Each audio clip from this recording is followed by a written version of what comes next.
witness to global, national, and local responses to the pandemic has spotlighted the importance of competent leaders who respond to unforeseen and unprecedented challenges with evidence-based and values-driven policies. We have seen the power of resiliency and our sense of community and how it helps buffer us in weathering these trying times. Unfortunately, we have also seen many of society's barriers, structural and endemic inequities amplified and laid bare for all to see.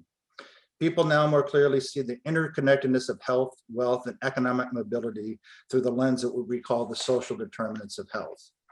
It's for that reason that this year's Nexus theme emphasizes from data to action.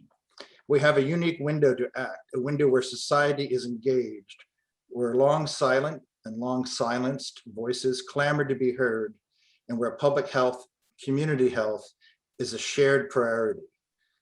The time is now for us to point the way forward. To set the stage for our day together, we have two keynote speakers. The first, a national thought leader, and the second, a local expert steeped in our data. Each will give about a 20-minute or so talk. I will then moderate questions and answers with the speaker, and then we'll move on to the next speaker. We'll ask you to submit any questions you might have through the chat, and I'll moderate those as we pass those along to the speakers during the time that we have available for them. I'm delighted to present our first keynote speaker, Dr. Joseph Telfair, past president of the American Public Health Association and professor and associate dean for public health practice and research, and the Carl E. Peace Distinguished Chair of Public Health at Georgia Southern University's Jianping Su College of Public Health. I should add that Dr. Telfair is not unknown to us here in North Carolina. He trained at UNC Chapel Hill and served on the faculty there, as well as at UNC Greensboro. Or he's not unknown to us here in Charlotte. He spoke to us several years ago when he was APHA president-elect. Consonant with his training in both social work and public health, Dr. Telfair has focused his 30-plus year career on eliminating health inequities and disparities through community-based and community-engaged efforts with humility and compassion. Doing with the community, not only for the community, and never to the community he's working with.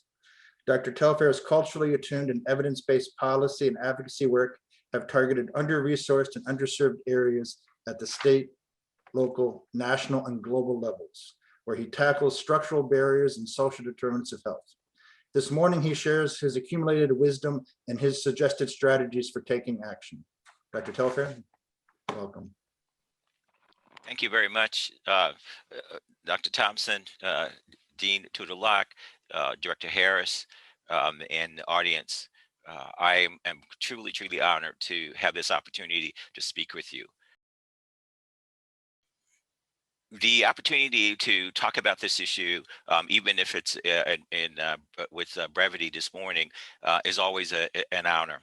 I want to, before I even get started, acknowledge that we are living in times where these issues have found multiple voices, and these voices have come from all sectors of our society, and they are being heard at all levels. We have many examples at the federal level, local, and national level, and even this morning we have heard that the CDC itself has recognized one of the social challenges we have, which is systemic racism as a public health challenge. Things we've known for a really long time, but they're actually not only just speaking about it, but they're putting their money where their mouth is with some new initiatives. So let me get started this morning.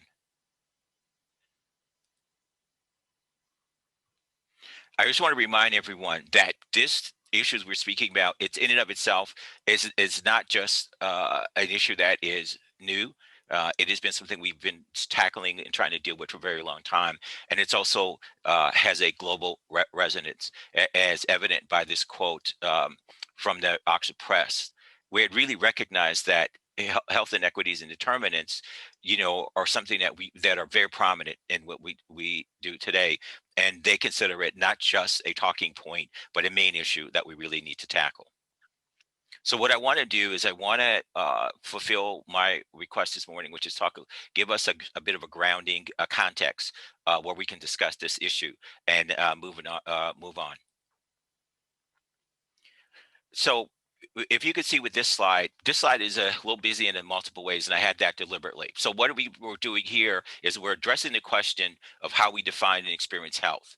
And we experience health holistically, in our environmental challenges, our social and cultural challenges, economically, politically, in our spiritual, personal and spiritual lives. And of course, in public health, it really is reflective of our values and our rights. And of course, what our goal in public health is to assure the overall well-being of every citizen in every place of the world. This chart here from the Merced County in California, to me, is a composite of a phenomenal overview. The first thing I want to point out here is the first line here, which is that we talk and we speak a lot about achieving equality. And that is necessary for us to achieve the competence that we need, and to address social and cultural determinants. However, equality alone is necessary, but it's not sufficient. What we really need to achieve is equity. And if you can see from this illustration what the difference is we have. So in the first one, we see that if we met the requirements of equality, where every person had equal opportunity to services, to health, to support, we could address that. That is the minimum, but that's the base. What we really need to achieve is equity. And if you can see from the second illustration, that equity means that not only do we have everybody get an equal chance to have those opportunities, but you also need to seriously look at how you need to address, and modify and adapt equality, so that all persons are able to do this independent of their unique characteristics and quality. And one of the reasons why I chose the one that houses as this is because what this really also shows is that achieving equity, both equality and equity, is not something we just decide on and then we do. It is something that takes a really long time, because we have not only decades but centuries of times where we've had both inequality and inequity. And so if you can see the way the Mecklenburg group did, is that they looked at it holistically as well. Their point is that everybody, should have the opportunity to achieve equity.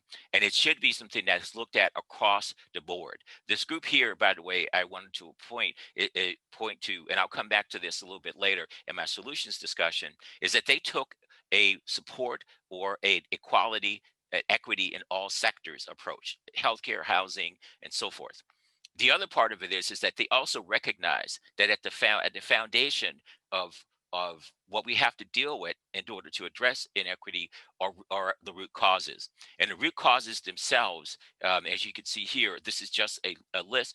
It is not a complete list. Dealing with trauma, dealing with racism, sexism, homophobia, poor housing, poverty, and so forth. And what they really do, and this is the line that I really appreciate from the work that they did, is that they show that if you address the root causes, and if you address and put in place policies and programs and training and all the things we need to address dealing with inequity, that what it would lead to, it would lead to changes in access to care, changes in the morbidity mortality outcomes that we so passionate about dealing with. And it also dealing with some of our in embedded social challenges that cuts across many of the areas in which we work in. And so I wanted to point that out and then make the point here. So the concept of health equity then is understanding, a deep understanding, that it is the fair distribution, of health determinants and outcomes, as well as the resources needed to address them, that will allow us then to address the work to make these changes at the population level, which is where our focus in public health is. And this is regardless of where persons stand. So remember, as public health persons, our focus is on the person within the community, the person within the population. And so we are dealing with these issues at all level. So as this is pointed out by Whitehead and the group from the CDC, that equity is a desirable standard that we're really trying to achieve, not just equality, but equity. And if we begin to do this, we'll begin to address these social and economic disadvantages. And We also recognize that as public health person, that health is necessary to overcome good health, health that is equal, it has access to an opportunity for all the systematic economic and social disadvantages that are experienced by so many people. So I want to put this into context. So when the conference today is really wanting everyone, all of y'all, to think about how social and economic, as well as disparities in and of themselves, affect our day-to-day existence. So I want to just leave a concept with you to think about. Because of the shortness of the time, I cannot get as much into it, but this idea of burden, the idea of burden means that it is what we experience, it is what those that we care for experience, and these experience these things as a consequence of the challenges faced by inequity, equity in all form, particularly right now in the discussion. And you and Charlotte, I know, are very much aware of these issues related to justice. And the issues related to justice, your community itself speaks about this a lot and has experienced this a lot. And that's really unfortunate. But it also means that you all are doing something about it. And I believe the next speaker is going to address this. So we're looking at burden, and burden in and of itself means that these issues have an influence on day to day. And this is what people live with. It is what the communities live with. It is what the groups, programs, services, entities live with. It is what uh, you there in the health department live with. And that burden in and of itself means that that is what drives us, and both it is both something that drives us, but it's also something we need to recognize. So what we are targeting is that we need to look at a reduction in the disparities that cause this burden. And then once we begin to do that, we will begin to see greater health equity. We also see a reduction, of course, in the deleterious effects that inequity in and of itself has.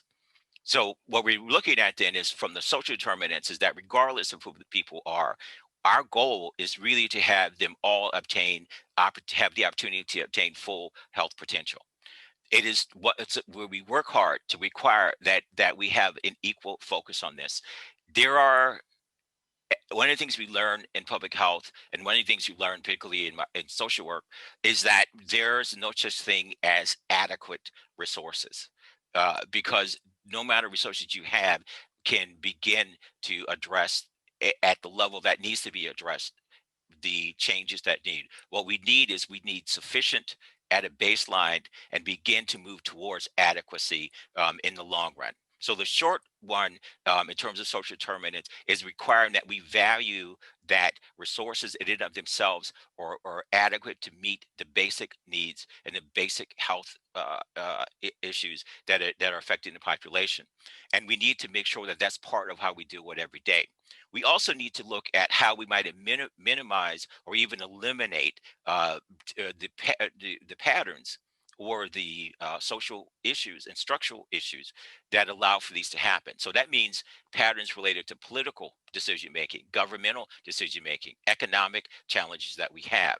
And as I said before, the thing about this bullet in particular is that what it's looking at, it is looking at these issues. These issues are those that have been entrenched and have been a part of what we deal with every day, not just for decades, but for centuries. And what the other side of this is to think about it is that while we have a major focus on adjusting and changing these, and a willingness to say we need to address these, we also have to ask ourselves how it is that we want to live day to day while these exist.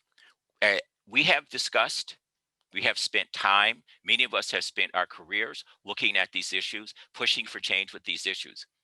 Yet and still, they are as real today as they have been, and some of them are as entrenched as they have been over time.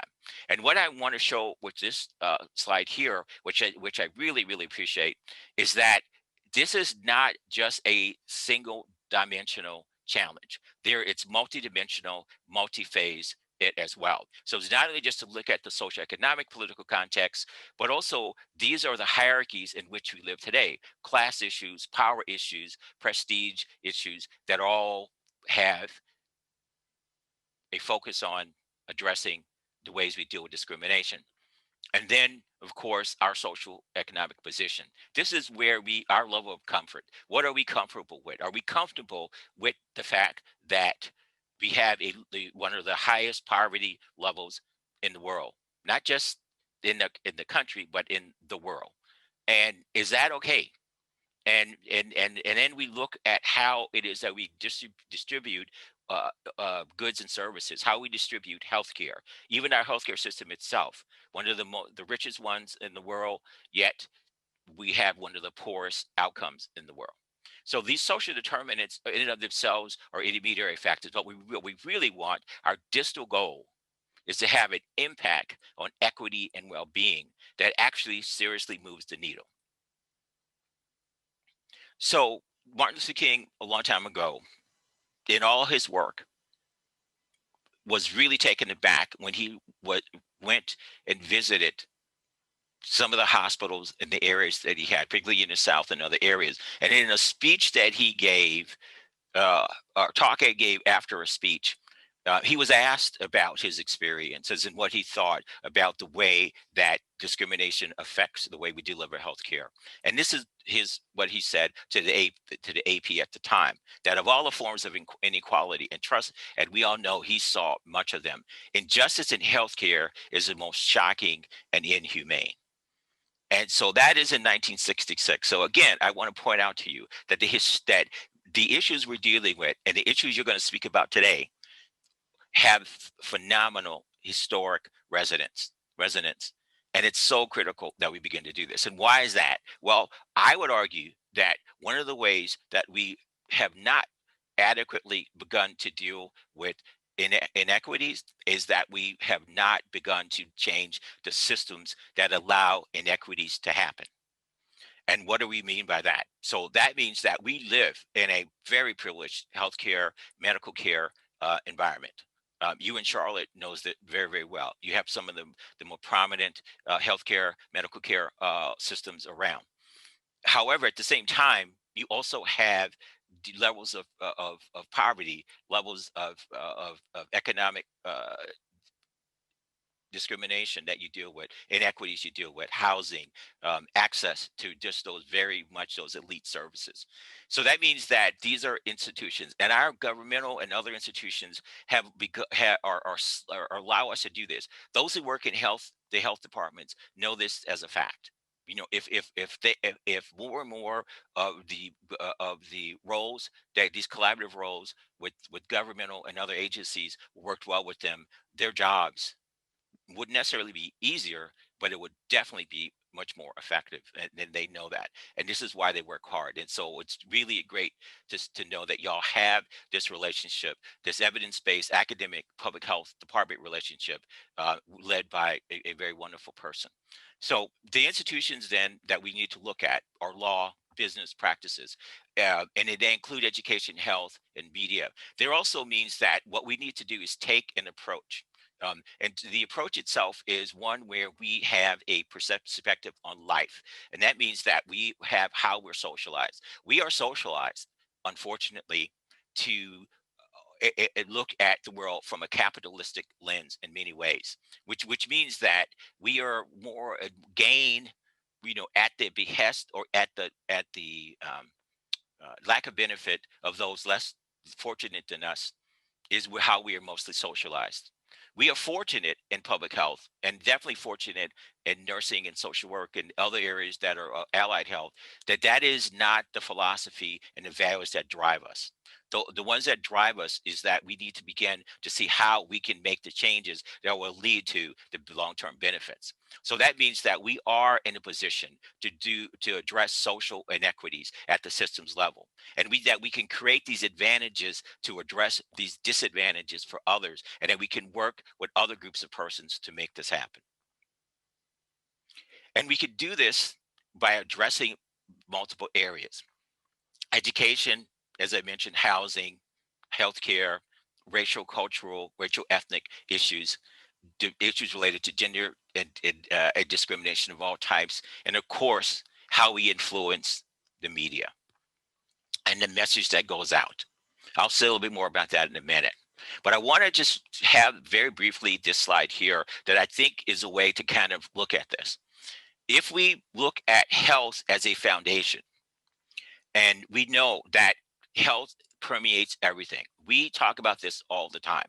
We have discussions with many, many people, and us who are passionate about what we do in public health believe very strongly that public health permeates every area, every discipline, every no matter what sector you look at, you can always find health, whether it be economic, or whether it be living and working condition and housing, whether it can be how people are employed and so on and so forth. And then you could see this, but what it's important from a structural perspective is that we need to have policies and laws that promote economic development to reduce poverty, to allow persons to be educated, allow children and their families to have the opportunities that they need, and then to just overall promote a healthy environment, and to really define what that means. That means everyone having the opportunity to be as healthy as they possibly can, and what they would allow them, independent of their physical or the social conditions, and also independent of where they live. So I want to talk that and transition a bit to solutions. So let me just first say this, pose this question to you. So today you're going to have many, many people talking about the issues and the challenges. And they will point out, particularly because we have phenomenally good data. And the data in itself, and I appreciate what was said by Director Harris, is that the data tells us what are the challenges that we have ahead of us. And it really gives us a picture of what it is. And we do know what we need to do, because we need to use that data to make changes.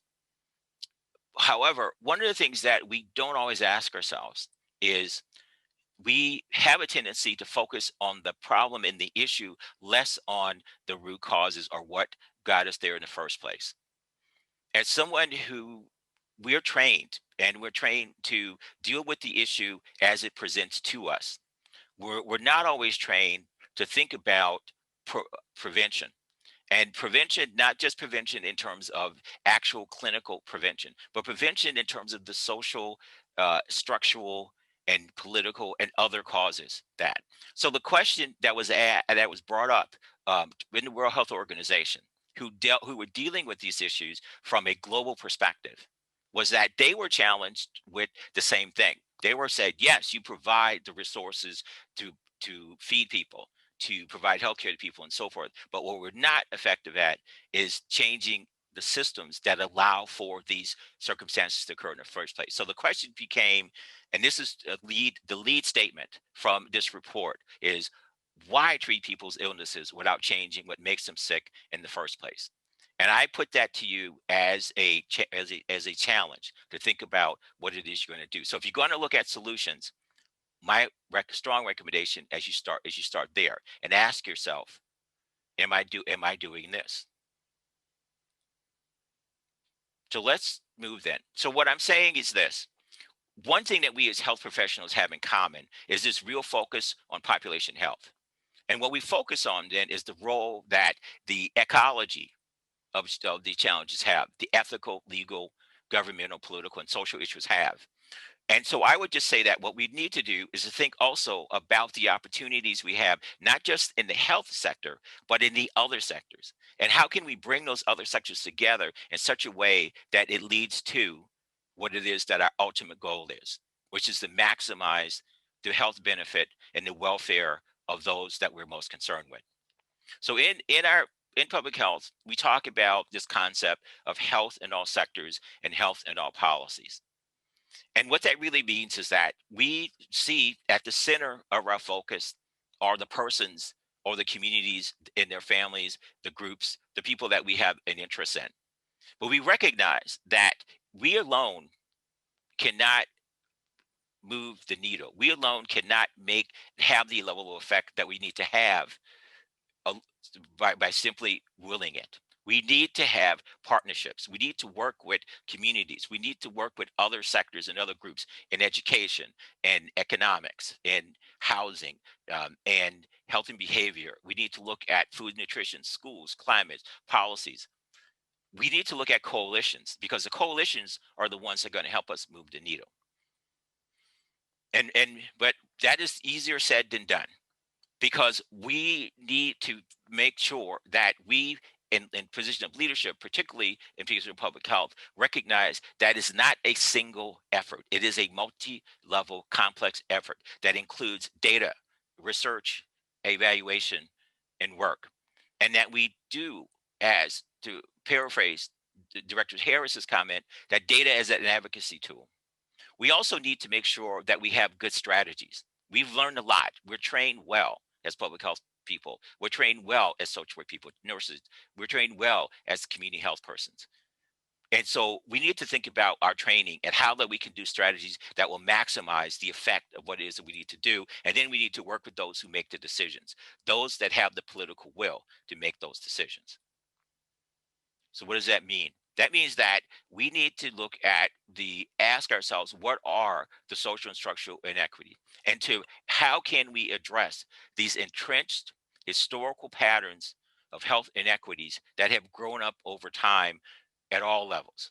And then we need to pay attention to the role that we can from our social, political, economic areas, such that we are not only are we identifying the existing challenges, but we're putting in place solutions that that will be reproduced, that will sustain, and that will address how we can change these inequalities.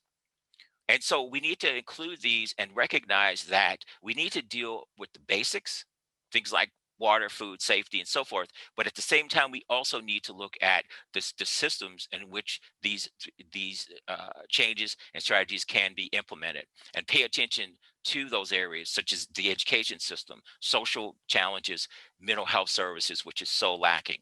That means we need to invest in persons of all at all levels, that we need to invest in them in terms of training, in terms of support, and other means. And we need to keep in mind that these patterns that happen at all these levels are overlap with one another, and they're not just simply those that came up within a certain period of time, but they are long standing. And just like any long standing challenge, it will take a long standing and sustained effort to make a change to those challenges. And so what I want to point out to you is a couple areas, and this we was a good suggestions, and I that we modified a bit from the health equity. We want to look at collaboration, as I mentioned before. We want to look at ways that we can promote the work of other persons. So it's not just us. I know in academia, what a lot of our focus is on our own self, our scholar as entrepreneur. What I would argue is that we should have a scholar within a system of social entrepreneurship. And social entrepreneurship allows for both the persons who are doing the work, doing the research and work to grow, but at the same time that have an effect, and that those around them also grow. And so that you have a social, not only an academic, but an evidence-based effect, but you have a social effect as well. And that means working with communities. That means using your evidence and using what you have to train up people and support people, particularly those that work in health departments and the related staff and communities, and also working with other groups, organizations, CBOs, NGOs, individual persons, community health workers, those that work in the justice system, those that work in the mental health system, other types of organizations to make this happen. The other part of this is that, again, focus on root cause and solution, particularly around issues that are so embedded, like racism, sexism, homophobia, and so forth, and then begin to look at ways that we can put in place programs and services and networks that we could collaborate with, particularly at the public health level, to deal with the broader social areas and to latch on to this. Right now, we have an opportunity in our society. We have a really strong social movement that is really beginning to address these issues. While they begin to address these issues of maybe with a singular focus, what we need to be able to do is also have them broaden that focus so that levels of inclusion, not only just a focus on purpose. So if they're looking at racism, we need to talk about sexism and homophobia. We need to talk about poverty and other areas as well, and to see how those things across one another. The whole concept of intersectionality plays a role here. And I want to bring you to a point of why it is that we think this is so important. So Michael Marmot, years ago and to this day, really pointed out something that we need to consider, that we have, as health persons, an ethical responsibility to make sure that person's human rights, that health as a human right, is carried out, and that he sees this as a moral case. Now, he is very strongly about this. As you know, he's an eminent researcher, eminent social epidemiologist, and he has been looking at this issue for a very long time. But what he leaves us with the wisdom that reducing health equities and improving health, is our duty. And if we have this as a priority, and we advocate this at all levels, particularly at the government level, decision making level, that we can influence the change and lead the change that we have. So human rights, as Dr. Braverman says, is a part of this, and part of the human rights principle is this issue related to non-discrimination and equality. And if we begin to pay attention to that, again, as Dr. Marmot said, this allows us to deal with the foundational issues and to deal with the inequities and the injustices uh, that that have come out of this system. So by dealing with discrimination in such a ways, we also need to look at how we educate ourselves and one another. Many times, persons of color and persons who are disadvantaged or marginalized, we deal with blatant discrimination. However, more insidious is unintentional bias, and that unintentional bias itself is something that we're socialized with, whether we know it or not. So it's critically important that not only do we deal with the what is we see, but deal with we also do not see, and really educate ourselves and bring ourselves to the point, because if we're going to be the agents of change, we also need to change ourselves. So just a couple principles. First of all, look at how discrimination, how inequities and inequalities uh, deal with people on day to day. Think about tackling the core areas that allow for inequities to occur, and actually perpetuate that power, money, other resources, these structural drivers, that allows us to happen at the local, national, and state level. And then, particularly us as researchers, take the responsibility to build the evidence that allows us to do two things. First of all, to have a really deep understanding of what are these challenges that we have to deal with, and then second of all, gives us the evidence that allows us to construct ways that we begin to address, not just to address in terms of speaking about these challenges, but to interventionally make changes that move the needle. And so that's what we need to do. And how we do that is that we develop workforce that are trained in both good data work as well as able to speak to the public awareness and mechanisms that do this, not to just to involve, but to engage, which means shared ownership of the issues themselves, which is what we do well in public health. And I believe very strongly that if we did this, and I've seen this work in multiple places, particularly around the world, other places that I've seen, that optimal well-being, social and economic attainment is very much a reality. So in closing, then, let me just leave you with this comment. One of my, I would say, favorite people, heroes of the time, was the late Shirley Chisholm. And many of you know Shirley Chisholm was the first woman of color to actually run for president. But even more than that, she was just an icon to so many people over time, and it really just dedicated her life to making sure that those who least among us, particularly those who were discriminated against in her time, had that opportunity. And what she said was that we have seen health as a right, and has been conceived as a privilege available to those who can afford it. But reality is that it is this reason that healthcare system is in such a scandalous state. And I would just say that one of the big charges that Ms. Chisholm had was that she told it like it was, and it really bothered a lot of people. But at the same time, it inspired so many others. So what that means then, if you take her words, that means that we have to challenge ourselves to be willing to have what Dr. Georges Benjamin, the executive director of APHA, says as uncomfortable conversations. It is not just enough for us to talk about what this work. What we have to do is we have to address it head on, and we have to address it in the ways that we as persons of in health do very well, which is to identify it, define it, measure it, develop the evidence for that, and then use that evidence to make the change. And so what I would say is, and that is uncomfortable, because when you begin to ask people about their biases in their works, you know that that is a challenge that many of us have. So what he says is that we need to do this, because how else can we build relationships of trust that will allow for the change to occur? So I want to thank you for your time, and thank you for being invited me, and I'm open to any questions. Good. Well, thank you, Dr. Telfair, for those insightful comments. We have about 5 minutes left for questions before Dr. Telfair actually has to go off and teach a doctoral class later this morning. So we'll be doing his questions and answers first. The first question in the chat deals with, do you have any examples of communities that are doing a good job to point to? Yeah, so what we have is that in New York, we have Action for Change. That's one of my favorite groups. It is a grassroots organization that tackles as a coalition, the issues related to discrimination, and they broaden discrimination not to include it in terms of race and class and sexism, but classism, housing, and then network. And they are a very prominent group. We also had our coalition, and I would probably just say in our neck of the woods, which is our Coastal Indicators Coalition, which is made of 100 different groups that in and of themselves have begun to tackle a lot of the issues related to reality, poverty from reality, economic change, and work. And I'm happy to send more examples if Dr. Thompson just sends me that, and I'll give him more. Okay. But that's just a couple off my top of my head. We have time for a few more questions if you want to place them into the chat.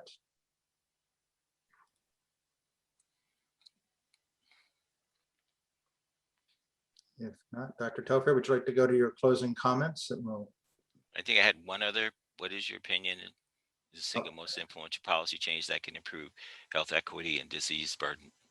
You mentioned. I would just say address poverty. I'll keep it simple. Address poverty. Poverty is an overarching challenge that we as a society have accepted to live with. If you begin to just deal at a basic level with eliminated poverty in our country, you will begin to hit many of the things that I mentioned, the economic issues, discrimination issues, and so forth, because it's such a pervasive thing. Major barriers to engaging community involvement that you see. It has a lot to do with building trust. You know, the one thing that is a big issue is establishing trust. If you're going to involve community and if you're going to involve persons, you really do have to get their trust, because many communities, particularly those that have been marginalized and have that, the data is very clear. The most recent data in particular will tell you that they cite. Some people think they cite challenges like the Tuskegee and so forth, but work that has become the show is that it has more to do with their own experience, their lived experiences, and those lived experiences where their trust has been betrayed in multiple ways, where they felt used, and that. So many times, and we as university, particularly research universities, are notorious for that, of using communities and working with communities and developing a lot of the research we do, and not doing the next step. And I know that y'all at Charlotte, you have ways that you get this done at UNC Charlotte, you do, but there are places where that does not happen, and which is sharing that information, making sure that the communities benefit in such a way, and so forth. But that's just an example. But trust, I can tell you, trust is the major way. And anything you could do, particularly as a public health person, and I know your health department does this, reach out, build liaison work, and so forth. Anything you can do to build that trust, because trust itself may take a while to build, but once you get it, and once you work to maintain it, it never goes away. And that allows you to do great things. That's been my experience. Legal services, I think someone says providing in the process of achieving equity in system. Yeah, part of that is policy. It's us taking responsibility to make sure that policies are in place that allows things to work. We have really good examples right now, particularly when we're looking at the way that persons on our southern borders are there. There are policies in place that can easily be adjusted that allows those that making decisions about immigration and so forth, if those were supported or those were carried out in such in the ways that they have been in the past, in other words, those that have allowed for more resources to go into making adjudication, that will then begin to have provide an equitable base for people for these to be made. We look at the way that education is provided to those that are least forward. We have laws in place that push back against discrimination in terms of access to education, even access to healthcare. And because we have those in place, we have begun to see and continue to see improvements in the educational attainment and also in health outcomes. Um, I would just say as an example of working with officials is some of the things that some of us in the state public health programs have done is that here in Georgia we invite our state legislators, two of them, to sit with our Georgia Public Health Association on their board, and by doing that, we educate them about what are the challenges that public health people face, the public faces related to healthcare issues, and we began to work successfully with them to open the door to support for a lot of the public health issues that we have now. Yeah, we have a long ways to go, and I would say that we clearly are not as effective as we'd like to be, but the very fact that we have um, those that are decision makers at the table, and having discussions and hearing their views and hearing their point of view. The other thing that I would say that is something that I think many of us have a challenge with is entertaining other points of view. We in public health and we in health have a very strong uh, promote health promotion, advocacy perspective in terms of the way we look at the world. We know that there are those that push against that for their own reasons. We need to hear what they have to say, and we need to look and see and do what UG and Fisher talk about, which is focus more on the things we have in common, than just the issues themselves. So in other words, then what do we have in common with them, and what can we find common ground on, to work with? Not easy. No, trust me, it's not easy. Someone who does this all the time, it's not easy, but it is possible. Uh, yeah, the way that I said, I get to this last question, Dr. Thomas, is building concrete ways. One of the concrete ways that it's building communities is reaching out and finding persons. And we do this all the time when we do our community based work. Is that we find people who are themselves trusted in the community, and we go to those people and we try to we present ourselves to them, and we practice cultural humility, recognizing that we do understand a lot of what goes on because we're good researchers and we know what happens, but we don't necessarily understand what goes on in that community. But these folks do, and we include them, in our work in all kinds of ways. We have I work with a lot of groups. When I worked in Greensboro in particular, we worked with the community. We included persons from the community on our projects, either as liaison, community health workers, and so forth. And in these folks, they then in turn are the ones that reached out to those others in their community to work with them. So it's using in a very concrete way the tools that we know, which is inclusion, but but operationalized inclusion to that people are recognized for what they bring to the table, and that they're given the credit and given the recognition and given the applause that where we have that. And so the concept that we use a lot is that we work ourselves out of a job. It's a round table. It's not a rectangular or every table, and we work ourselves out of a job depending on what the priority is. So that's what I would recommend. Thank you. Great. Thank you, Dr. Telfair. Do you have any final thoughts? All I would just say is thank you very much for this opportunity. And I wish you very well with your conference today. I know you all do great work. And I would just say that please, I would leave you with this: practice cultural humility. Be willing to listen and learn from those that you work with, and be willing to use good science to help drive that and to work with that. Anyway, thank you for your time. Thank you very much again Okay. for making the time to be with us today. My And for pleasure. sharing your thoughts and accumulated wisdom. We truly appreciate it. Yep. And enjoy having you back with us again. Okay. Thank you. Gotta Good. go. Okay. Bye.